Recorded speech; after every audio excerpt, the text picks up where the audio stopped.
hozir mana nimadir terapiya qilaylik. Hop, jonli terapiya.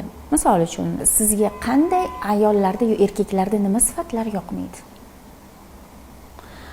Menga yoqmaydi, masalan, va'dasida turmaydigan insonlar.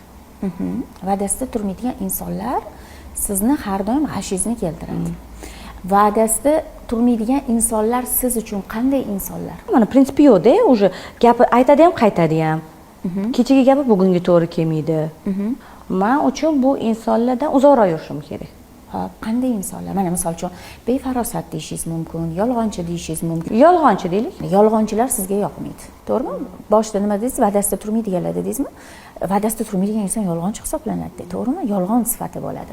Ana endi siz qachon o'zingizni yolg'on gapirishingizni, yolg'onchiligingizni tan olishingiz bilan, yolg'onchi sifatlaringiz borligini tan olishingiz bilan, yolg'onchilar sizni hech qachon ilmaydi. Men shu narsaga ishonmayman.